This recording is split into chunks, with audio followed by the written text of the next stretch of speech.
everyone, baik lagi sama saya Widianti Resi Pramono Dan di sini untuk menghitung Pramono dengan NPM 4524215009 dari Universitas Pancasila Prodi Teknik Informatika. Kali ini saya akan menjelaskan materi tentang while dan do while. Buat kalian semua yang masih bingung tentang materi ini, bisa simak videonya sampai akhir. Baik, sebelum masuk materi pertama, saya akan menjelaskan apa itu dasar-dasar algoritma. Jadi, algoritma adalah serangkaian langkah logis dan terstruktur yang digunakan untuk menyelesaikan masalah tertentu. Setiap algoritma harus memiliki 3 langkah berikut ini. Yang pertama ada input, yaitu data yang diperlukan untuk memulai proses. Dan yang kedua ada proses, yaitu langkah-langkah yang dilakukan untuk mencapai hasil. Dan yang ketiga atau yang terakhir ini adalah output, yaitu hasil akhir yang diperoleh setelah proses selesai. Lalu kita akan masuk materi pertama, yaitu struktur kontrol. Struktur kontrol adalah bagian penting dari algoritma yang menentukan alur eksekusi program. Terdapat 3 jenis utama. Yang pertama ada sequence, yaitu urutan. Langkah-langkah dieksekusi satu persatu dari atas ke bawah. Contohnya, menampilkan pesan sambutan diikuti dengan meminta input pengguna. Yang kedua ada selection atau pemilihan. Memungkinkan pengambilan keputusan berdasarkan kondisi tertentu. Dan di bawah ini adalah contoh kode program untuk selection atau pemilihan menggunakan inputan. Di sini saya menggunakan integer nilai dengan inputan nilai. Jika nilai lebih besar sama dengan 60, maka akan dinyatakan lulus. Jika tidak, akan dinyatakan tidak lulus. Dan ini untuk hasil running programnya. Di sini saya memasukkan nilai atau angka 65 dan dinyatakan lulus karena lebih besar dari angka 60 ini. Jika saya memasukkan angka 55 atau lebih kecil dari angka 60, maka nanti akan menghasilkan hasil atau running dengan pernyataan tidak lulus. Dan yang ketiga ada repetition atau pengulangan. Digunakan untuk menjalankan serangkaian perintah berulang kali hingga kondisi tertentu terpenuhi. Terdapat beberapa jenis pengulangan yang umum digunakan. Yang pertama ada while loop, yaitu mengeksekusi blok pernyataan selama kondisi yang diberikan bernilai benar dengan sintaks while kondisi lalu pernyataan. Dan di bawah ini ada contoh kode program untuk while loop.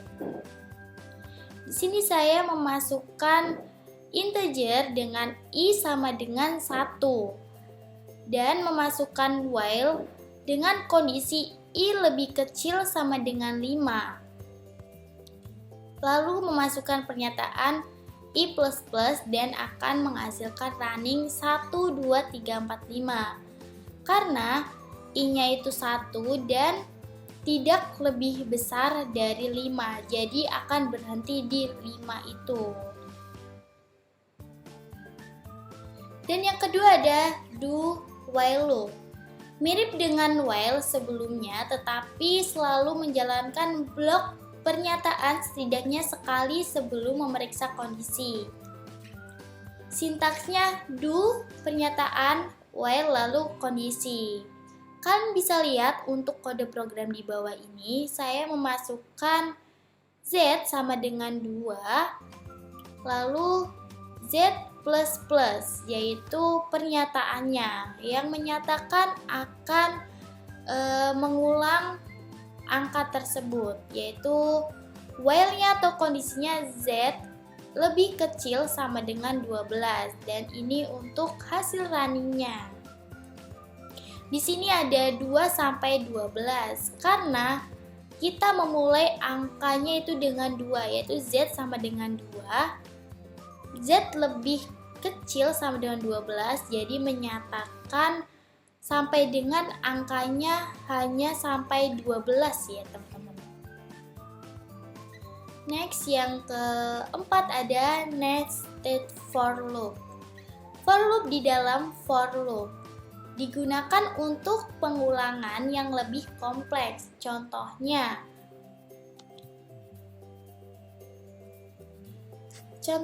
A sama dengan 1, A lebih kecil dari 3, A lebih kecil sama dengan 3, A++. Kalian bisa lihat untuk hasil runningnya seperti ini.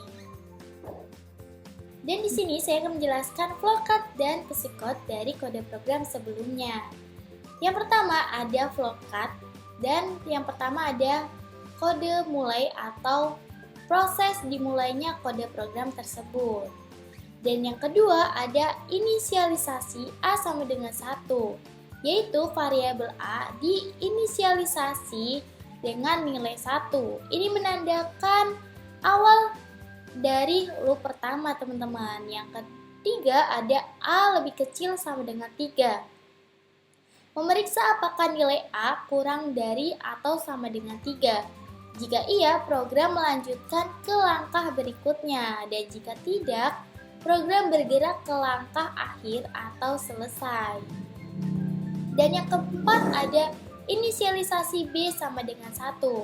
Variabel B diinisialisasi dengan nilai 1, menandakan awal dari loop kedua.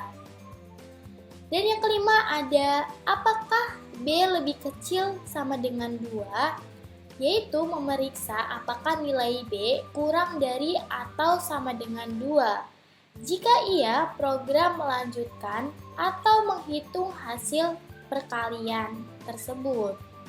Jika tidak, program kembali ke langkah 8 untuk meningkatkan nilai A. Yang keenam ada hitung A kali B, yaitu menghitung dari hasil A dikalikan dengan B.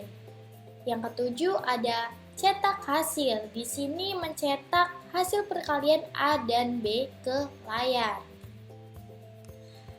Yang kedelapan ada increment B, yaitu B sama dengan B plus 1. Meningkatkan nilai B sebesar 1 untuk menandakan loop kedua. Dan ada back to apakah B lebih kecil sama dengan 2, yaitu kembali ke langkah 5 untuk memeriksa lagi apakah B masih dalam rentang yang valid atau tidak.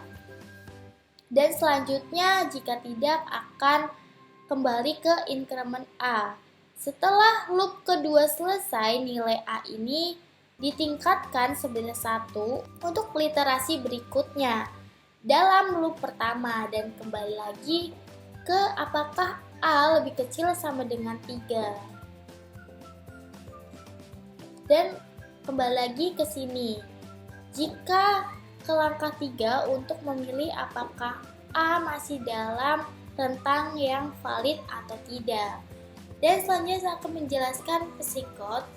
Yang pertama ada menggunakan input atau IOSTREM untuk mengakses fungsi input atau output standar. Yang kedua ada using namespace std, memungkinkan pengguna elemen dari standar tanpa menambahkan std di setiap kode programnya, teman-teman. Looping pertama yaitu A, mengulang dari 1 hingga 3, dan looping kedua ada B, mengulang dari 1 hingga 2 untuk setiap nilai A. Yang kelima ada menghitung hasil perkalian antara A dan B, lalu mencetaknya diikuti dengan spasi. Setelah loop kedua, lalu digunakan cout atau endline digunakan untuk memindahkan ke baris baru, dan return O atau return 0 ini menandakan bahwa program telah selesai dengan baik. Yang terakhir ada loop control variables, yaitu variabel yang digunakan untuk mengontrol pengulangan. Ada jenis 2 variabel loop control tersebut. Digunakan untuk menghitung literasi, contohnya menghitung jumlah siswa. Yang kedua, menghentikan pengulangan berdasarkan peristiwa tertentu seperti mencapai nilai tertentu dengan input. Dan yang terakhir ada perbedaan while dan do while. Yang pertama ada while loop nih, mengecek kondisi sebelum dieksekusi. Jika kondisi salah di awal, tidak akan pernah menjalankan pernyataan. Yang kedua ada do while loop, yaitu tetap menjalankan pernyataan setidaknya satu kali sebelum memeriksa kondisi. Berguna ketika ingin memastikan bahwa pernyataan selalu dieksekusi setidaknya sekali. Jadi untuk kesimpulan materi kali ini, yaitu menekankan pentingnya pemahaman tentang algoritma dan struktur dalam pemrograman. Dengan menguasai konsep dasar ini, programmer dapat menyelesaikan masalah dengan efisien dan efektif. Algoritma yang baik adalah kunci untuk membangun program yang logis dan terstruktur. Saja untuk materi yang dapat saya sampaikan hari ini. Semoga membantu kalian semua. See you next time.